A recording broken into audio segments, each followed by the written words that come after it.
আমাদের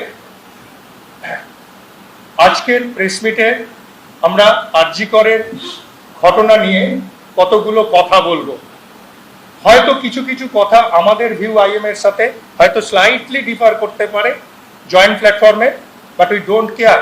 তার কারণ আমরা বিশ্বাস করি যে আমাদের আলাদা আলাদা চিন্তাধারার মধ্যে দিয়েই আমরা আলটিমেট গোলে পৌঁছাবো, যদি সেখানে স্লাইড ডিফারেন্সও থাকে। আপনারা জানেন আরজি কর মেডিকেল কলেজে 3 দিন আগে কি ঘটনা ঘটেছে। আমরা স্তম্ভিত। আমার মনে হয় আপনারা সবাই, ভারত পৃথিবীর কোথাও এরকম হয়েছে বলে আমার জানা নেই।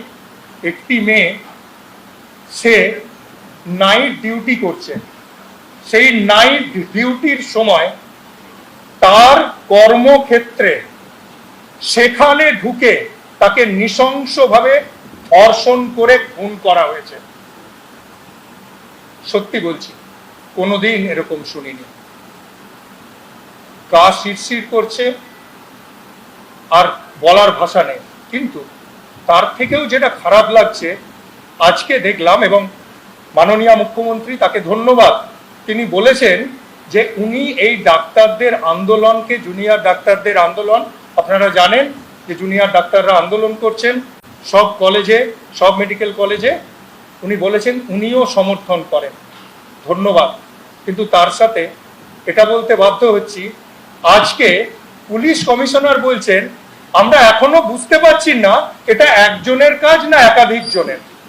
বিশ্বাস করতে পারেন? 3 দিন অতিবাহিত, তারপর পুলিশ কমিশনার বলছেন এটা একাধিক জনের কাজও হতে পারে। আমরা কোথায় রয়েছি? 3 দিন একটা ডিউটি রুম, চারদিকে সিসি ক্যামেরা থাকার কথা, কতটা আছে জানি না, তারপর আমাদের এটা শুনতে হচ্ছে।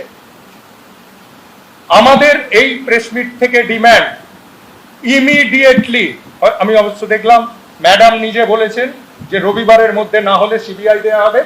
আমরা চাই ইমিডিয়েটলি এটার একটা স্পেসিফিক এবং সেটা সবার কাছে গ্রাহ্য হতে হবে।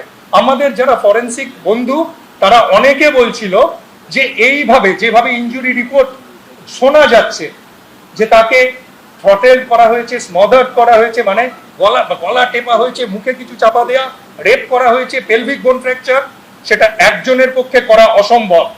পুলিশের সেটা নাকি বুঝতে 3 দিন লেগে গেল।